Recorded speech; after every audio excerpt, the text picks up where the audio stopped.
And now, Pujya Atman Sri Swami Jyotirmayananda commences tonight's Satsang with the Sanskrit peace chant. Om Purnamadaha Purnamidam Purnat Purnamudachyate Purnasya Purnamadaya Purnamevavashishyate Om Shanti Shanti Shanti. We begin our Satsang by a kirtan by Sri Swami Maheshananda.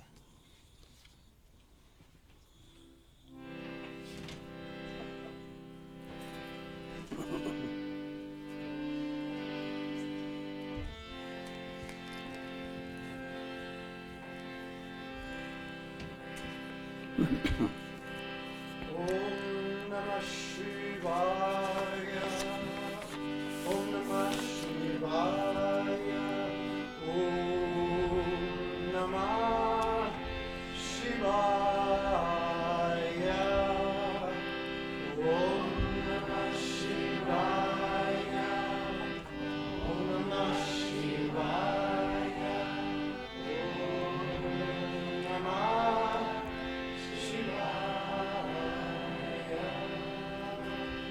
Om Namah Shivaya.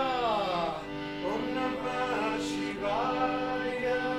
Om Namah Shivaya. Om Namah Shivaya. Om Namah Shivaya. Om Namah Shivaya.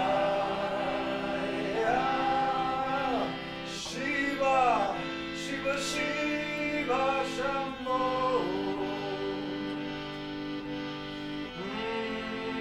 Mahadeva, Shambho. Shiva, Shiva, Shiva, Shambho.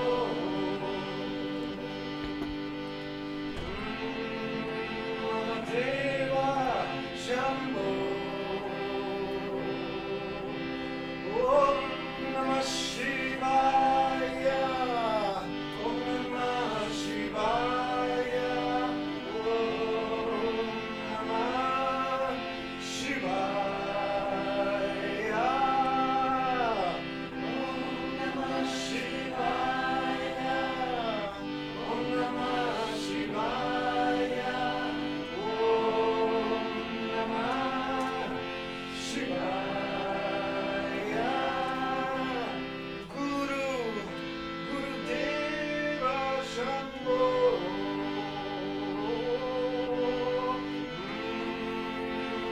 Deva Shambho.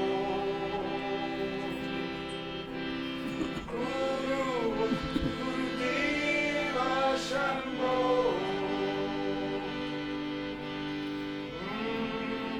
Mahadeva Shambho. Shiva, Shiva, Shiva, Shiva, Shiva, Shiva, Shiva, Shiva. Om Namah Shivaya. Shiva, Shiva, Shiva, Shiva, Shiva, Shiva, Shiva, Shiva. Om Namah Shivaya. Om Namah Shivaya. Om Namah Shivaya. Om Namah Shivaya. Om Namah Shivaya. Om Namah Shivaya. Om Namah Shivaya. Om Namah Shivaya. Om Namah Shivaya. Om Namah Shivaya. Om Namah Shivaya. Om Namah Shivaya. Om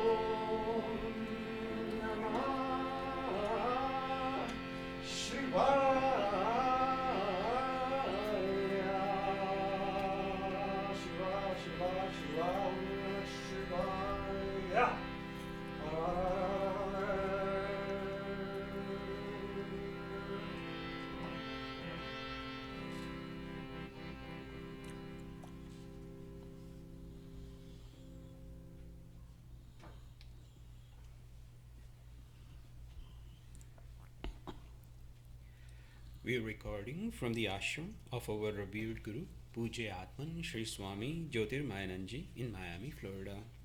Today is July the 4th, 2018, Wednesday evening, and tonight Swamiji will be lecturing on Yoga Vasistha. This is series 2018, class number 53. And now Pujya Atman Sri Swami Jyotirmayananda.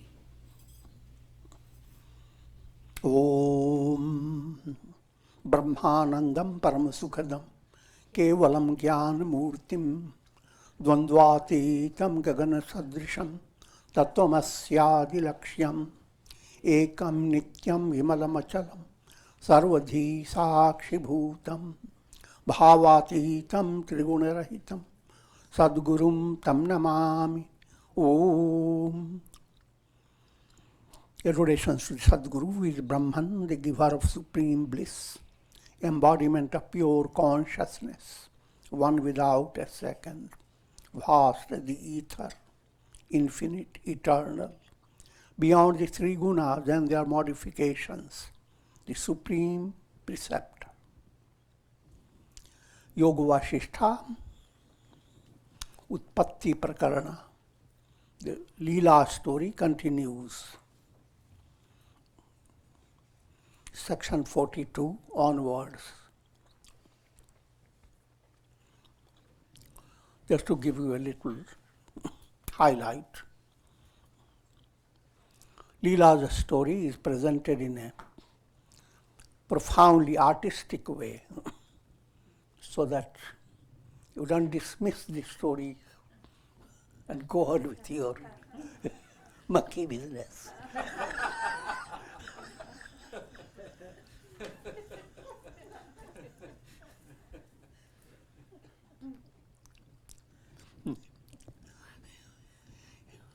Your mind works on solving the riddle and enjoying to see how your intellect works. So it gives an entertainment to your mind. But while it is entertaining to your mind, it's also awakening your inner insight. Insight into who am I, insight into what is the nature of the world. And the ultimate reality, Brahma Satyam Jagana Mithya. Brahman alone is real, the world is unreal. But when it is said, you don't have much to work upon.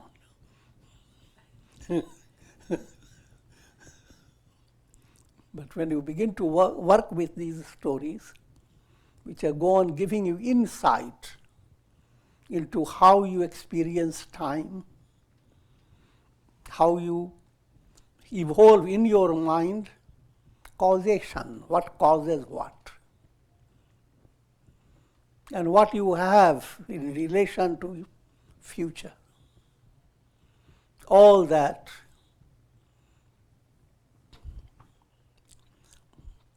the scripture begins to enable you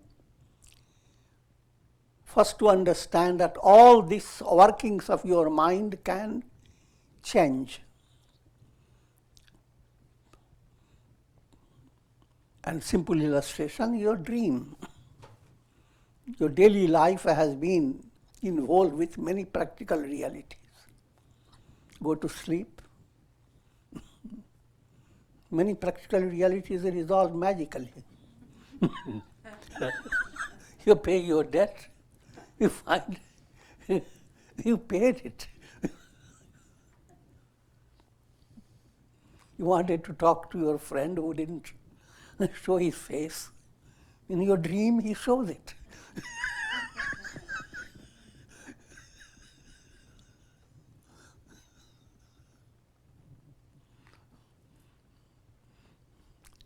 And just like you find the dream world presenting to you different situations of joy and sorrow, gain and loss, pleasure and pain, and yet the entire dream just not there. Wake up, and look into your bed, just except for bed bugs. I'm joking.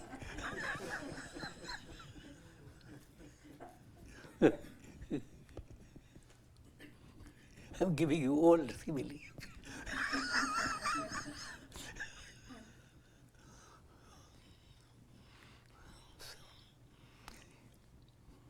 Spiritual enlightenment is like waking up. And it is not one step movement. It's not just intellectual grasp. Intellectual grasp is the beginning. Intellectually you begin to handle it. That becomes a basis for a very effective sadhana. If intellectually you have not handled the truth, then your sadhana is just in the hands of the unknown. And you may be led astray. Someone may convince you that God is only in Badri Kedar, nowhere else. I'm joking.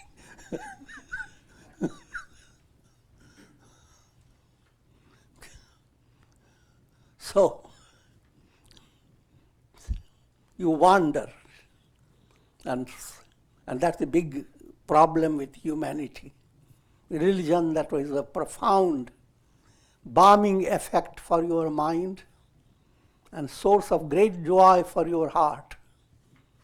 That religion has become source of so much dissension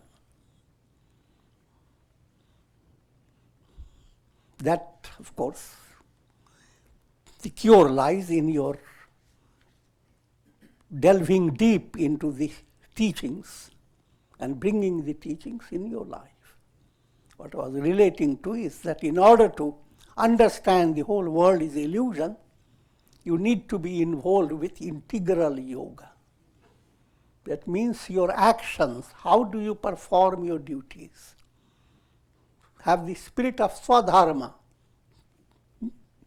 that it is something that God has designed for you as a means to adoring God. So your actions are not meaningless.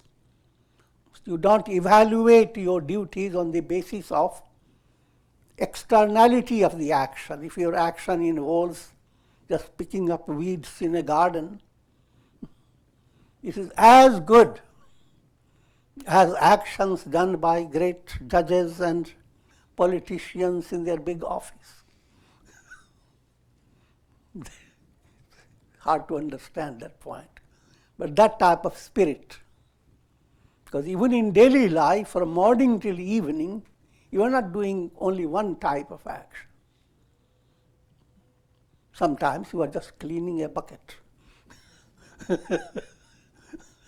No matter what you do, cleaning your own body, all is a part of divine worship. There again, moving into that level of considering every action as aradhana, as worship of God, that is also a progressive movement. You go on learning it, go on imbibing it through those who are advanced and through satsanga. And as karma becomes karma yoga, bhakti upasana begins to develop, bhakti devotion. And devotion has many levels. Your Godward movement becomes a movement of love.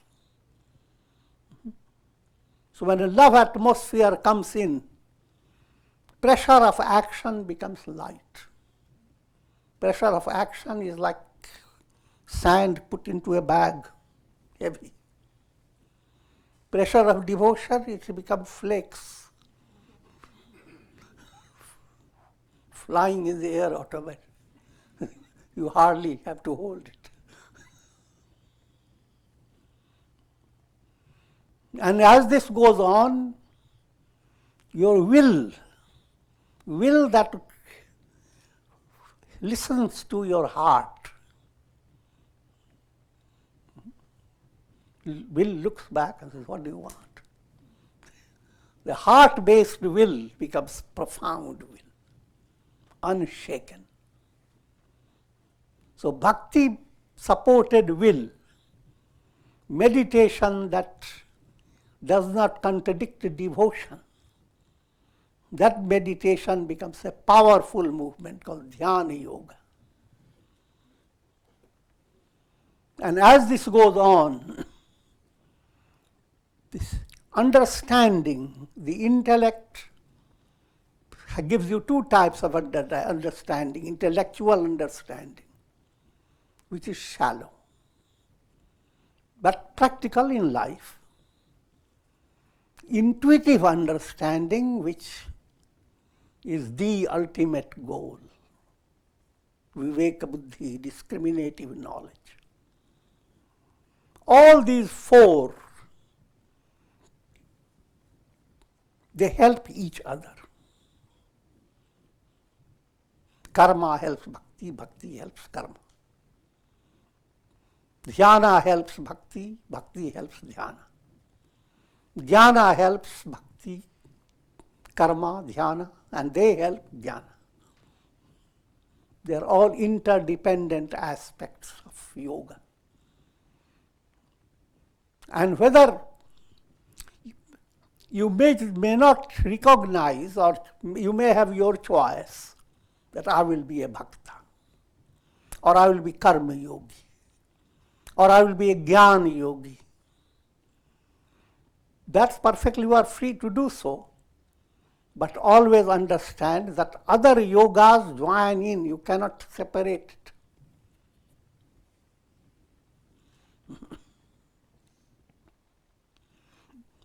So if integral yoga enters your personality, and that's the purpose behind all this story, they are inspiring you to be geared to integral yoga in order to attain what the story presents,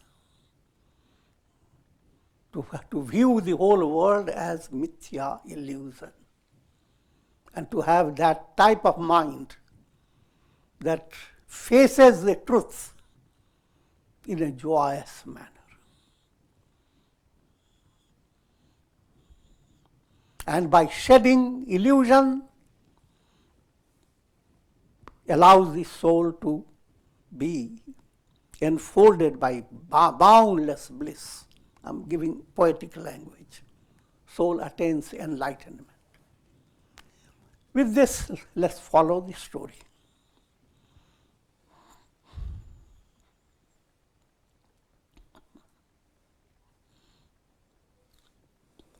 O Rama, Vasistha, as he tells the story, he goes on telling Rama, O Rama, consider this world as a long dream.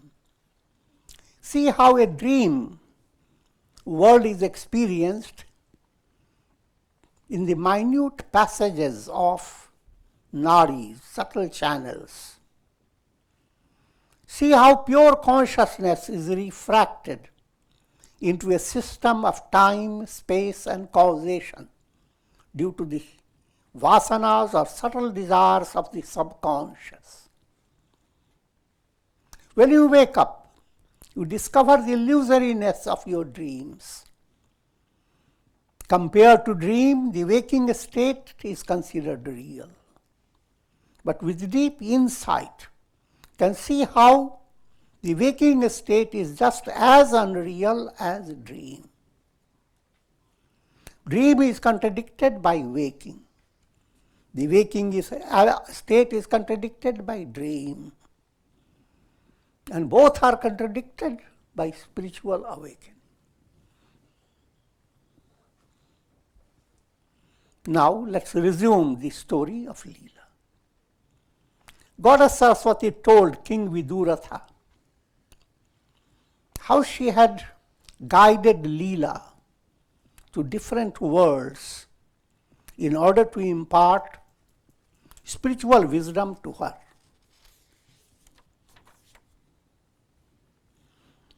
Just let me remind you now this storyline. The story can be understood with insight into the operation of computers, desktop.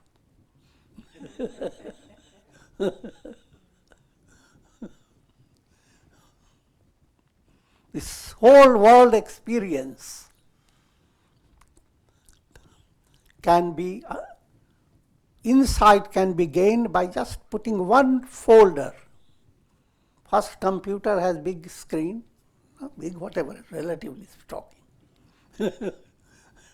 And a folder takes a very little spot. In that folder, you can put hundreds of files and folders. Where do those files exist? Space-wise, your mind cannot figure that out. But we can describe within the corner of that folder, opens a folder.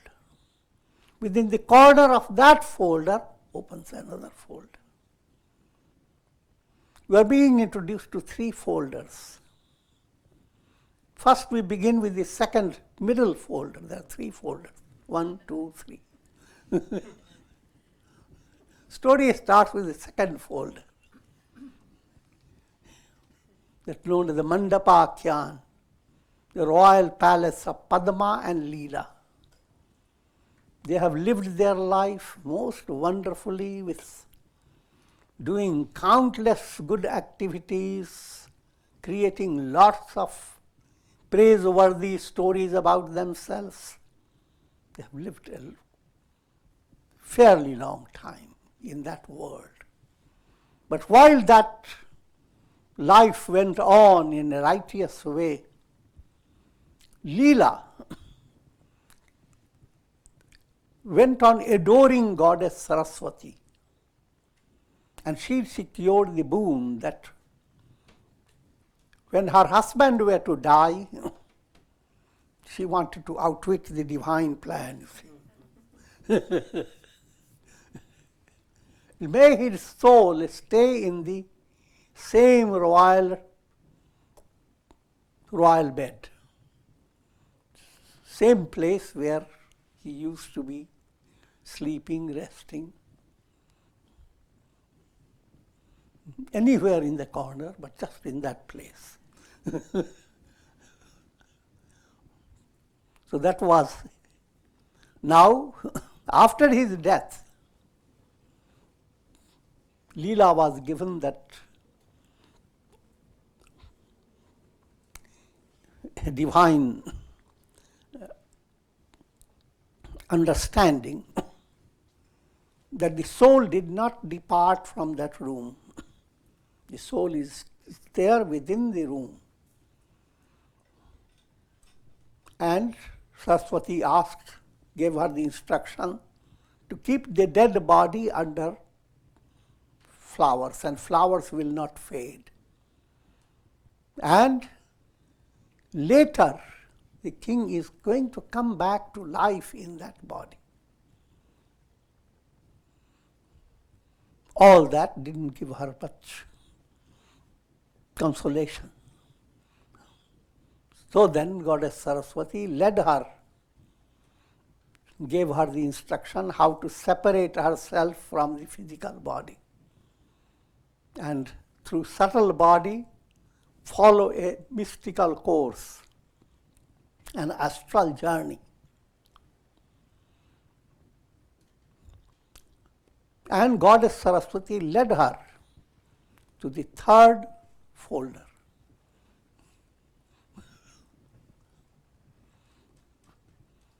As she enters, that folder is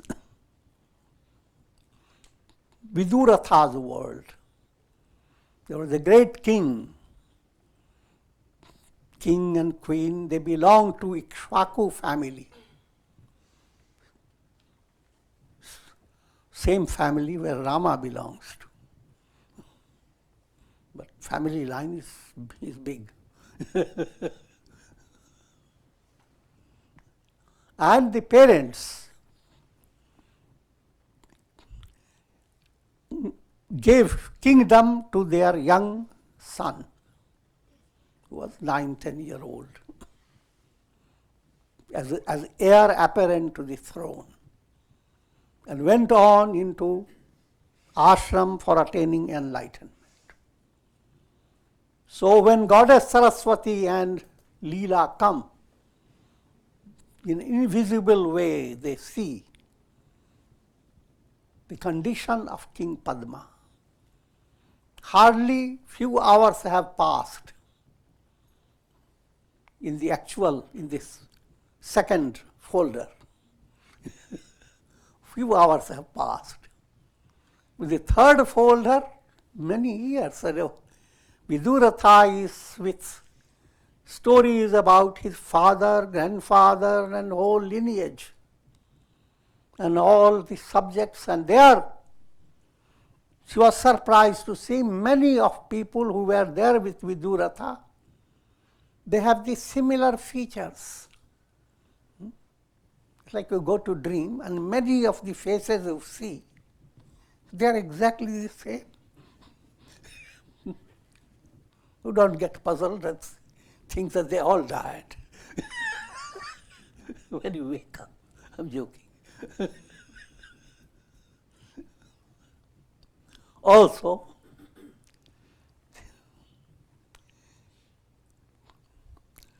soul encounters similar situations, similar circumstances. Human faces are circumstances. Led by karma.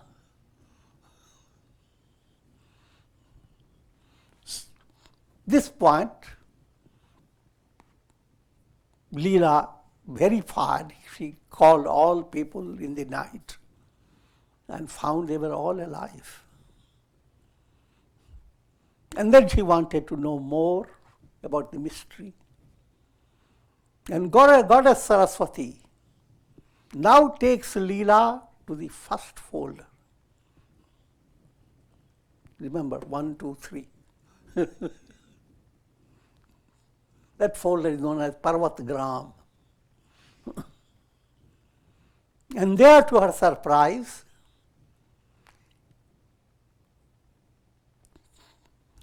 Leela was Arundhati in that plane, and Padma was Vasistha.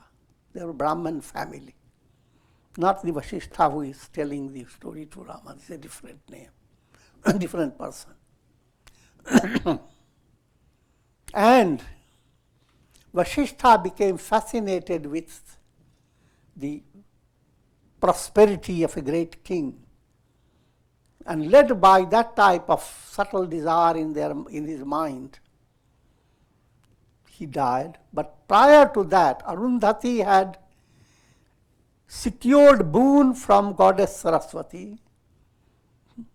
Saraswati's devotion started from Leela's previous personality.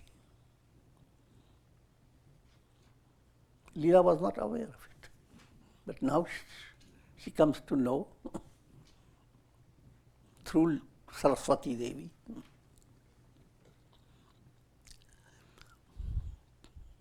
And she finds their son, Vasistha and Arundhati, their son is called Jyeshta Sharma. He is still grieving. There are only few days have passed, a week or so. So while it was just a week in that world of Parvat Gram, many, many years have passed in the world of Padma.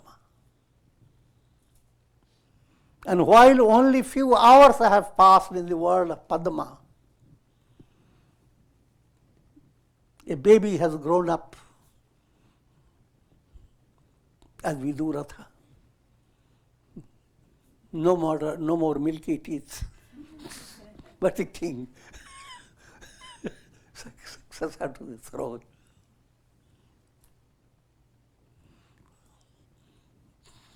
Now, if mind is dazzled, go further.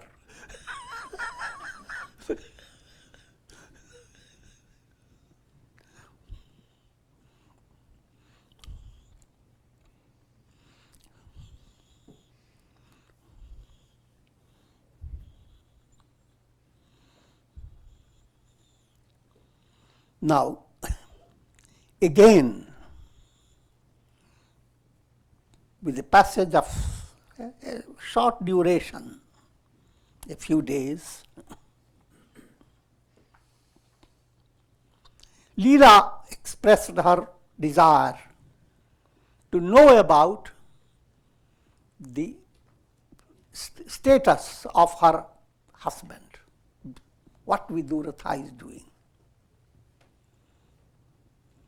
And Goddess Saraswati, behind her desires, again, is Goddess Saraswati's plan to give her spiritual insight.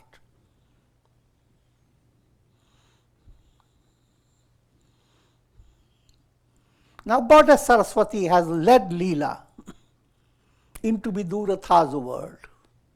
But while in her own world only a few days have passed, in Viduratha's world, 70 years or more have passed. And Viduratha is engaged with an enemy who is called Sindhuraj.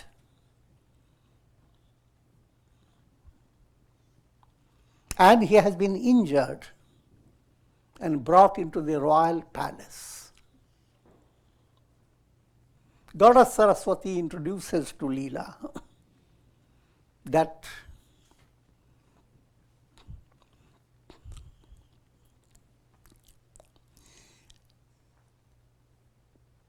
Viduratha is backed up by his previous aspirations for attaining enlightenment.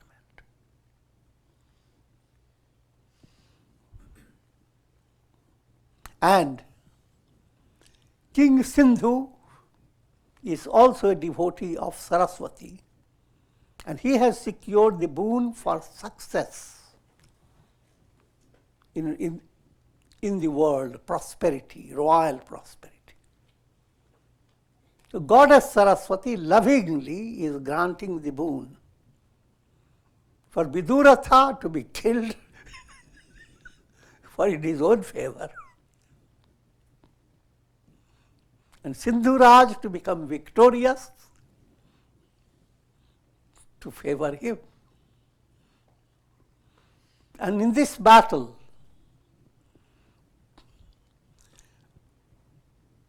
we have already gone through it, 3 personalities watch over the battle. Leela number 1, that's Viduratha is wedded to a personality who exactly looks like Leela. And she is also a devotee of Goddess Saraswati. We will call her Leela number 2. Normally, people from your team don't walk out.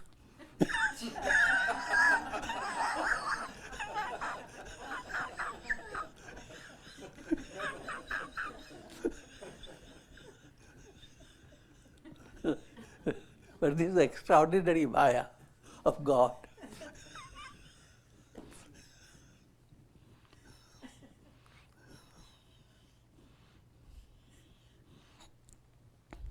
So, while the battle was going on, to Goddess Saraswati, all this is big illusion. To Leela number 1, she is waiting for him to finish here, go there.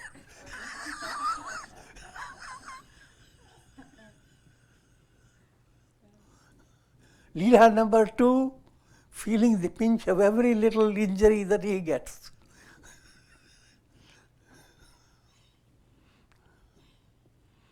That's the Maya of the world.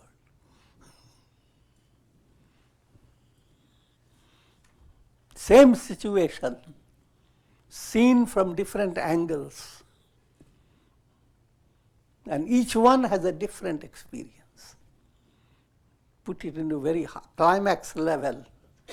situation means Brahman alone is. But countless angles through human minds, that Brahman is put you in America. You may be American citizen, or you may be someone who has come to America. Now we're celebrating liberty.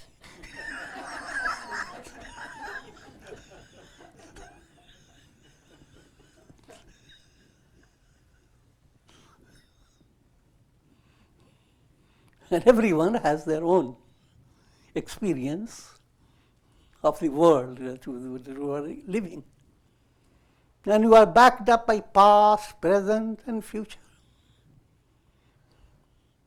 But all the while, the reality is not going to be a future development. It is the reality at every moment. When you dream, the reality that you are lying on your bed, that is not disturbed. The reality that Brahman alone is Satchidananda on the couch of Sat, blanketed by Chit.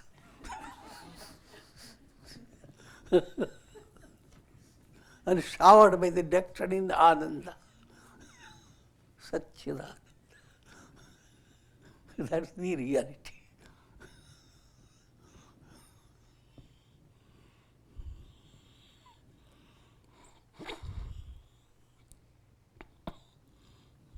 Now, therefore, on that basis,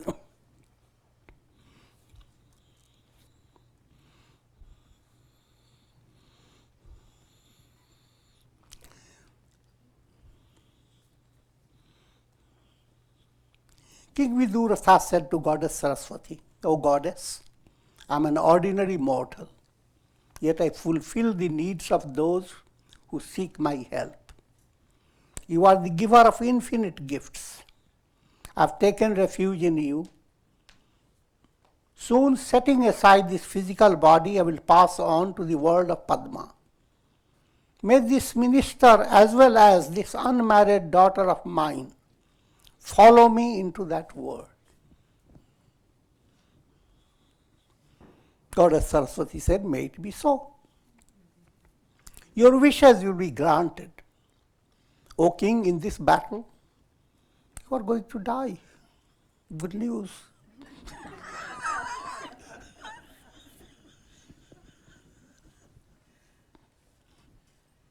The princess and your minister will leave their physical bodies and will follow your spirit's astral path.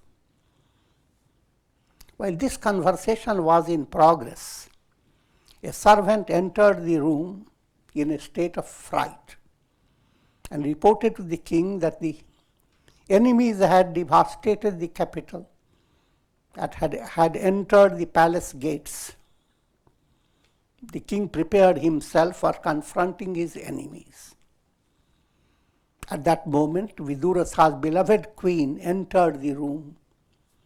She was an exact replica of Leela, beautifully attired, endowed with the charm of youth.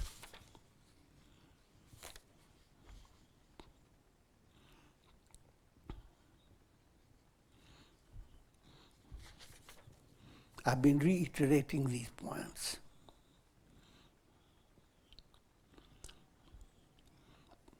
Cutting the story short, Vidurastha has been injured, mortally injured, and brought into the royal palace.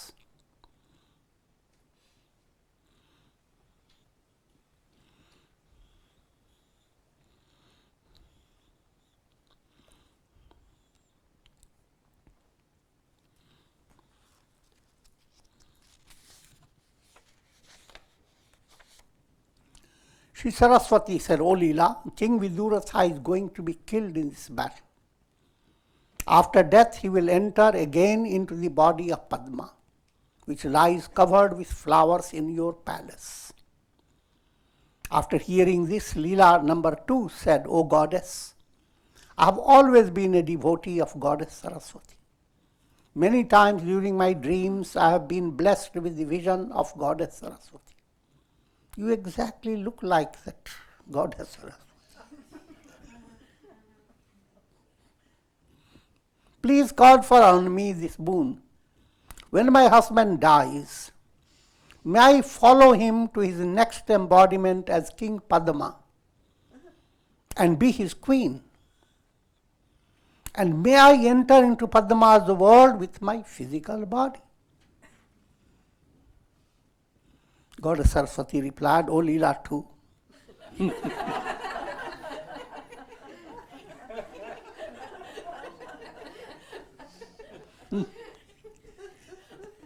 Her name is also Leela. I am immensely pleased with your devotion. Therefore, your boon is granted. You will enter your husband's next world even with your physical body. But without keeping you in suspense, I will tell you that though Saraswati gave the boon, it doesn't happen that way. Was Saraswati lying?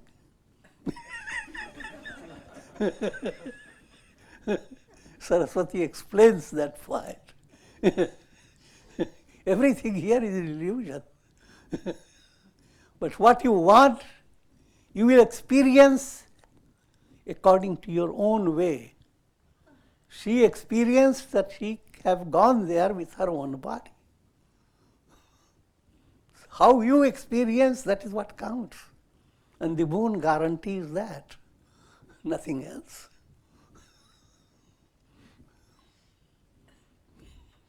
Because things that happen in the world, they are not realities.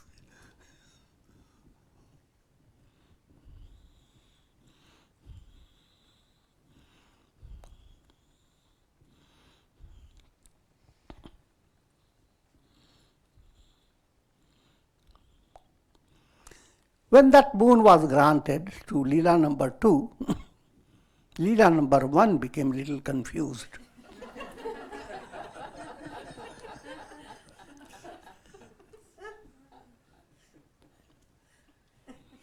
She asked, O goddess, you are endowed with the power of Satsankalpa. In other words, whatever you will, that will happen.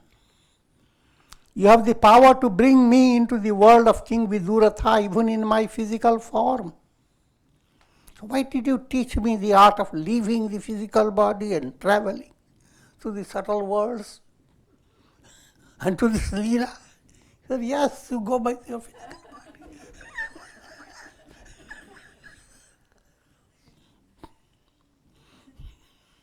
I do not understand this partiality.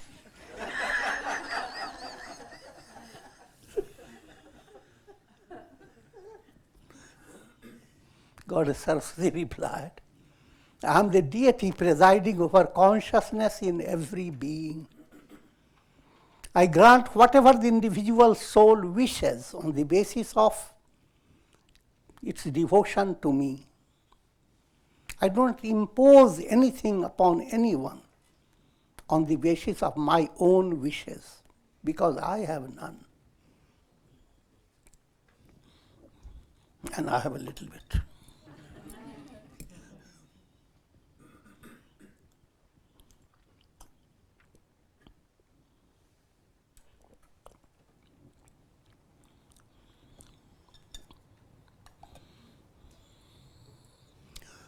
In fact, I do nothing to anyone. Every soul receives from me whatever he desires. Since I am the deity of his consciousness, I allow his sincerest desires to be fulfilled. All people get their desire fulfilled. From another angle, that fulfillment is kind of childish play. The child says, bring the moon. And the mother brings a bucket, puts a little water. Oh, I found my moon.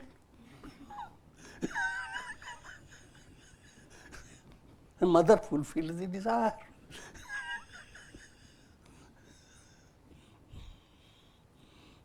All attainments in the world is like similar.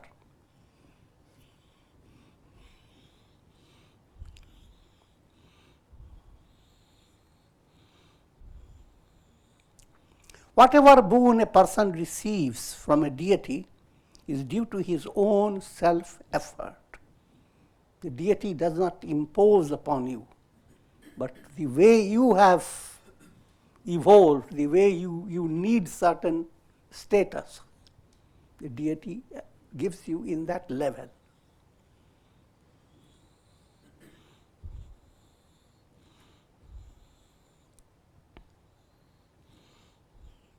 An individual determines what is good for himself.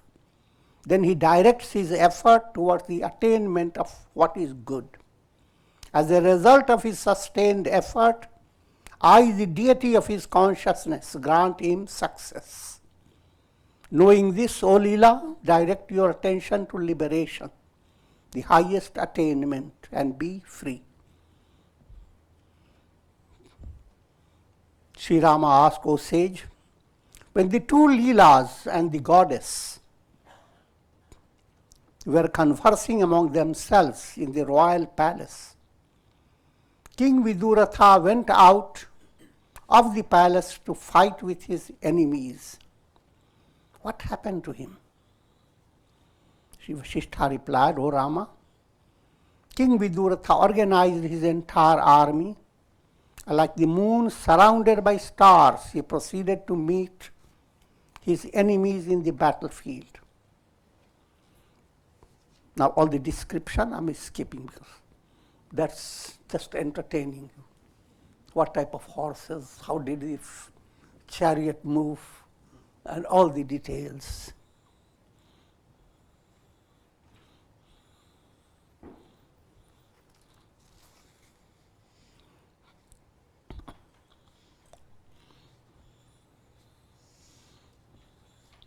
And at this stage, there has been that angles that I have given. They watch the battle going on. And Leela number 1 wants to understand why.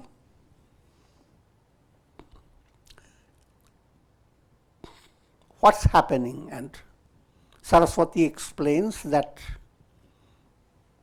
King Padma is going to die. And Leela is quite happy about it, because that's what she expects. The dead body there come to life. Plus, he gains his spiritual insight. Leela number 2 is given the understanding that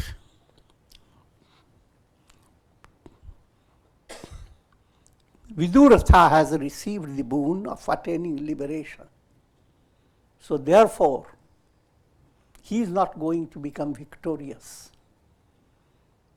The king of Sindhu is also Saraswati's devotee, who has secured the boon for success in the battle.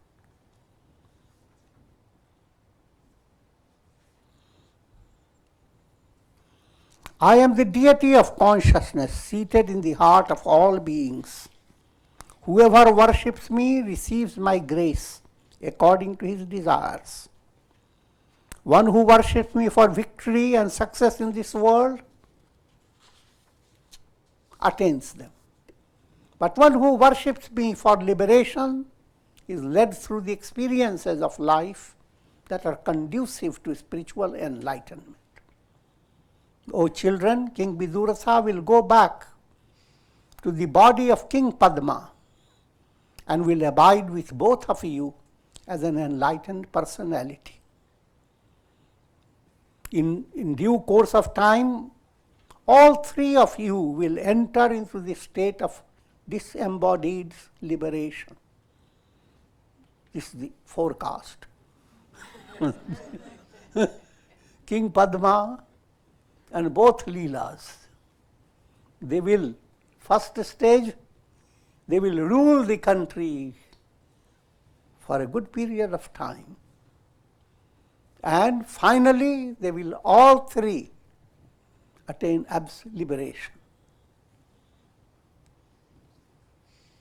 Put it in a better way, all three are enlightened sages, like King Janaka. And they will be ruling their life as long as their prarabdha maintains their bodies.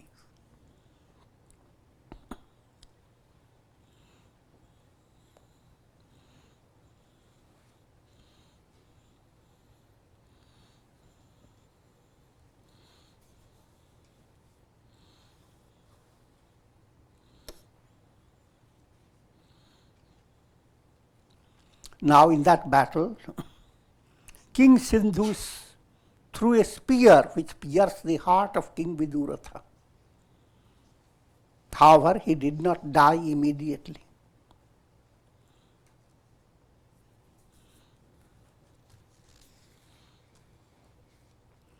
The king's charioteer lifted the wounded body of the king into another chariot and drove back to the palace. The enemies chased the chariot up to the palace gates. The wounded king was brought into the presence of Goddess Saraswati. Because of her divine presence, his enemies were not able to pursue him into his palace. And then in the presence of the goddess, the king passed away. Sri Vasistha continued, O Rama, King Sindhu and his army began to shout with joy. They declared their victory and rejoiced at the death of their enemy. Also giving a subtle insight that what to the masses is a great rejoicing. And to another angle where somebody has departed, a sorrowful situation. The real evaluation, all those who are rejoicing, they are rejoicing for nothing. The man has not attained enlightenment. All those who are grieving for Viduratha, their grief is of no meaning. Viduratha has attained more than this apparent success of the king.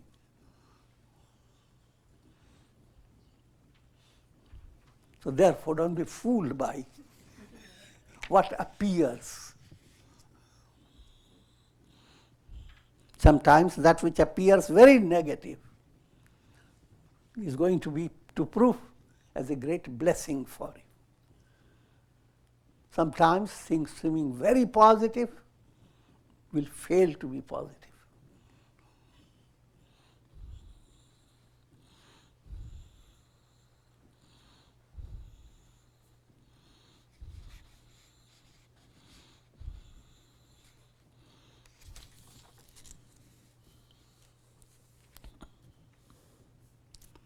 King Viduratha was about to depart from his body. Seeing this, Leela asked Goddess Saraswati, O Goddess, my husband is ready to leave the body of Viduratha. This is Leela number 1 who is asking the question. Behold how he struggles to free himself from this physical body.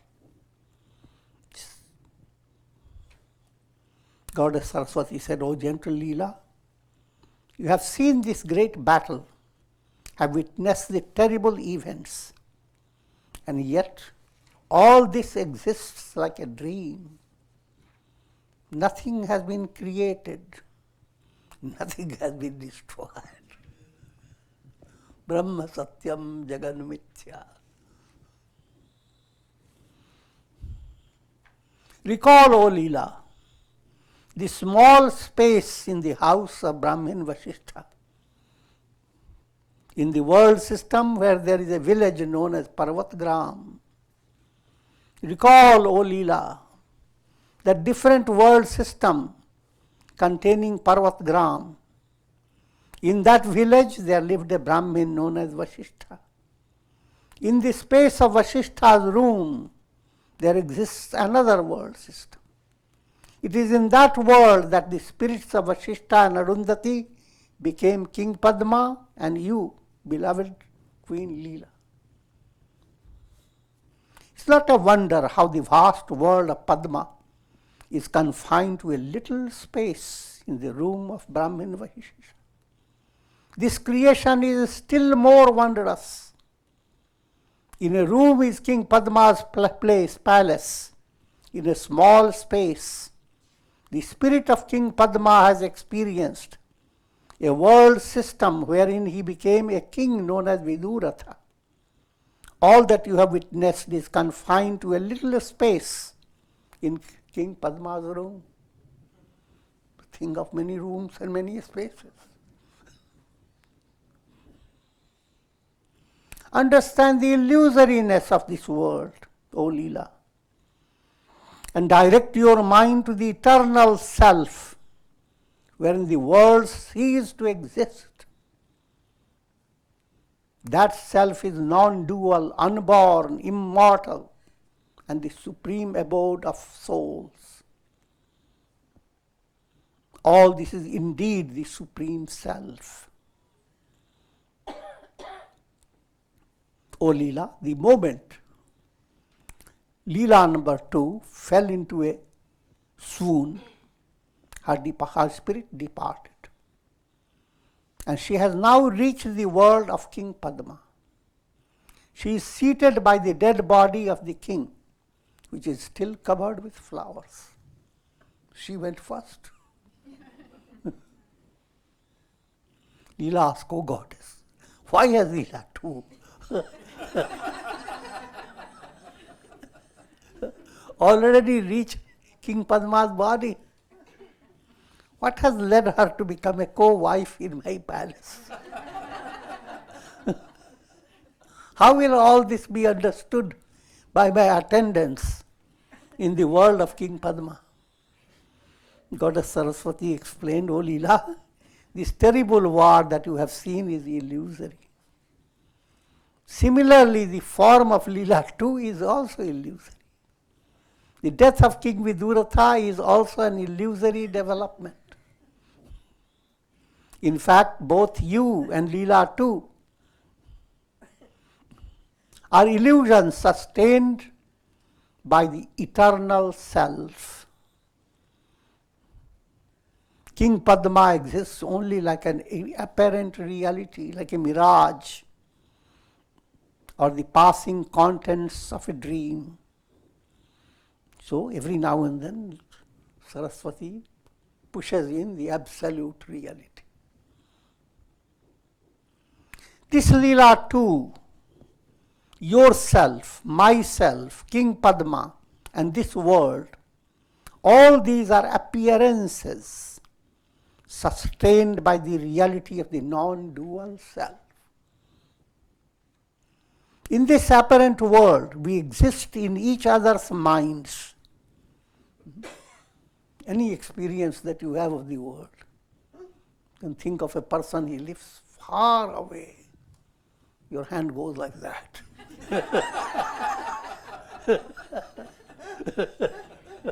But it's an act of your brain cells. The information gathered by your brain and perception created by your brain. The play of nervous system. This is a very simple reality. It's not a question of you have to believe it. Vedanta doesn't believe in that belief. It's absolute science.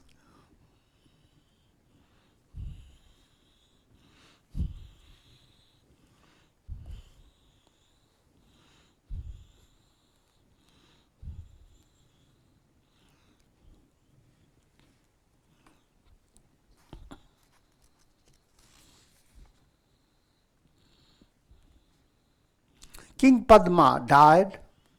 His desire to be in your company gave rise to a projected Leela. Leela too.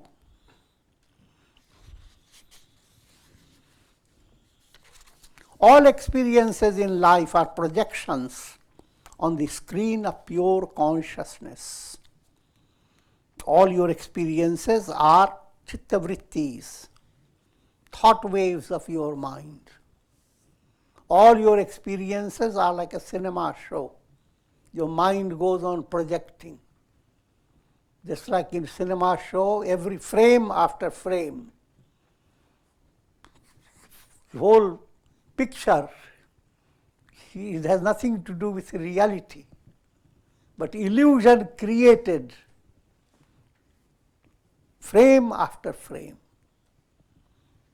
And caught in the world of that illusion, your mind wanders in a vast time, space, causation.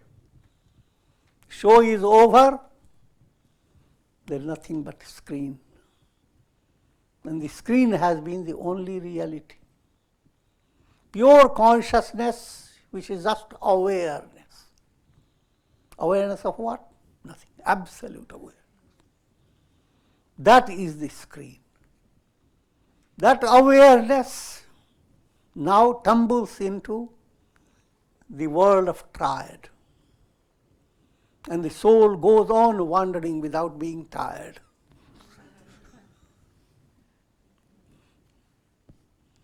Until you are come to the grip of realizing. But that realization requires your whole involvement in integral yoga. And you go through steps. Several steps will be explained later, until you attain absolute realization. In realization state, you may not be out of the world, but you can understand. Just like you may not be out of your dream, but you understand it is a dream. Once you have understood it, dream becomes fun.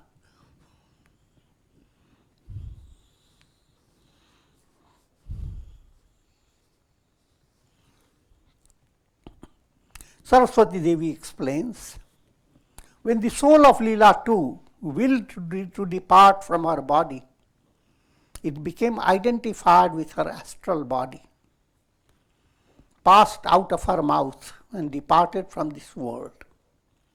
She experienced death much like a swoon, fainting, and now she sees herself as a physical personality. In her awareness, she didn't leave the body. You go to dream. In your awareness, you have not left your body. But what you are doing in your dream, your body has nothing to do with it.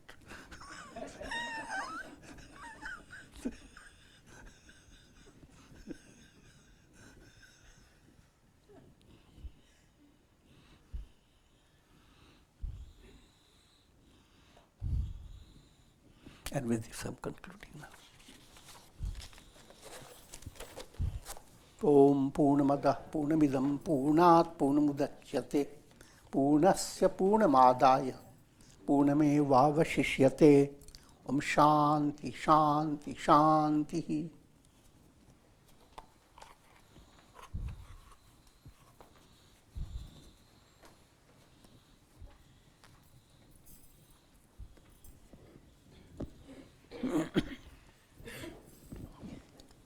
Well, we have to thank Swamiji for another amazing excursion through the universe of illusion. And we probably won't look at the computer desktop in the same way ever again. Swamiji will be with us next on Friday for the Tulsi Ramayana, and on Saturday at 7:30 for guided meditation, preceded by pranayama at 7. And Sunday we'll go on with the Gita, Bhagavad Gita, and enjoy a vegetarian dinner. And just in case you haven't been hearing this for the last 2 months, on July 22nd, on Sunday at 5 p.m. we'll be celebrating Guru Purnima. So hopefully we'll all be together to share in that experience. And come for kum. Oh, we have to have questions and answers. Yeah. Please raise your hand. Raise your hand if you have a question for Swamiji, and we'll bring you the mic.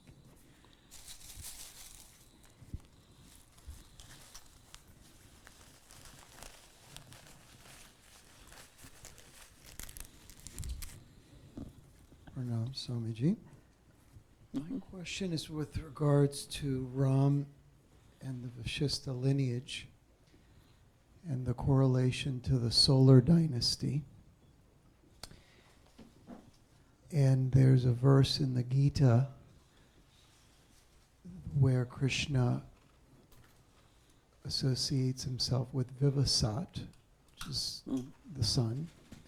But I've also heard Krishna as part of the lunar dynasty and Ram as part of the solar dynasty. Can you elaborate? Is that lineage, consciousness? Lineage aspect is a storyline. That is not really the message of the scripture. Okay. Remembering a story, who was the father, who was the son, who was the... serves you no purpose. The real point to understand, turn to Gita, where description of Uttarayana has been given, the northern path. Northern path culminates with the sun. Now the northern path has two sections. First half represents Rama. Second half represents Krishna. How? First half starts with Agni, fire. Fire relates to Vairagya, dispassion. This is the lineage of real Rama. If you have developed a zeal, a fire within you to evolve, and that will express in the form of increasing Vairagya, dispassion. The world doesn't satisfy you. You are looking for deeper fulfillment. And you see the emptiness in the world. Agnir Jyoti. Second point, Vivek Buddhi starts, light. Fire, light. Aha. Third point, daily life becomes infused with the spirit of yajna, which means you live to sublimate your negative qualities, turn anger into love, pride into humility. That type of activity is karma yoga. The purpose is to sublimate the negative. That's called yajna, yajnamaya jivan. Now comes Agnir Jyotiha Shukla, Sanmasa Uttara, Agnir Jyoti Aha, then comes Shukla. Shukla Paksh, that's where Krishna comes in. Now the Rama movement is supplemented by Krishna movement. Same Rama has now adopted another aspect, the aspect of bhavana, feeling. In Rama movement, everything must be in accordance with righteous example. You shouldn't do anything that will give a wrong example to people. In Krishna, who cares for example?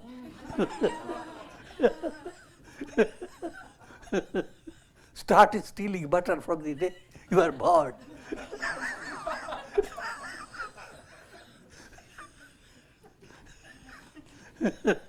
And dancing with the gopis. It's the bhavana, feeling. That's described as Shukla. The moon goes on waxing.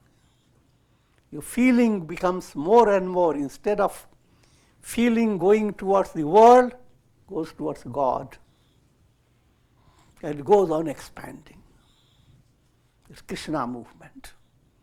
Rama Krishna movement, both, same Rama movement becomes Krishna movement, culminates in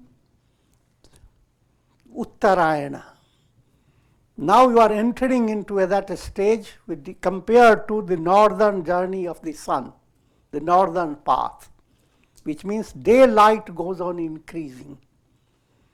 Symbolically, your consciousness goes on expanding. You have a limited consciousness, but now you are entering to samadhi level. And samadhi experience allows your personality to have no ordinary circumference. It goes on expanding. You don't know where your circumference is. It explodes. The end result, you are nothing but the sun, nothing but God, Brahman. So if you assimilate Uttarayana, then you understand the role of Rama, Krishna, and Buddha.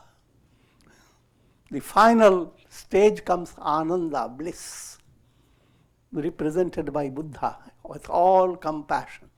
Sarve bhavantu sukhina.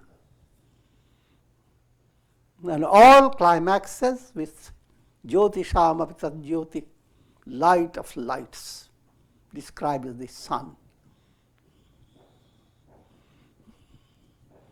This is the subtle meaning behind it, otherwise you can wander through lots of lineage.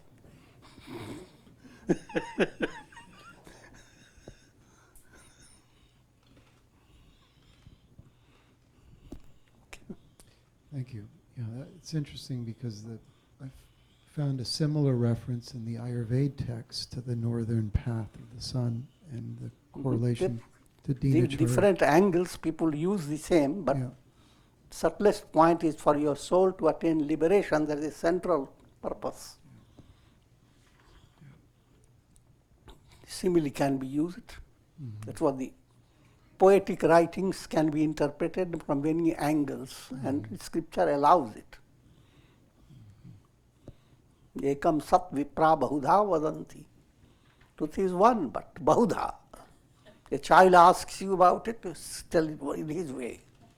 A grown up in his way, still more grown up, another way. But if you are completely mature, then that's this movement to God realization, attaining liberation, that is central purpose behind all this. Okay?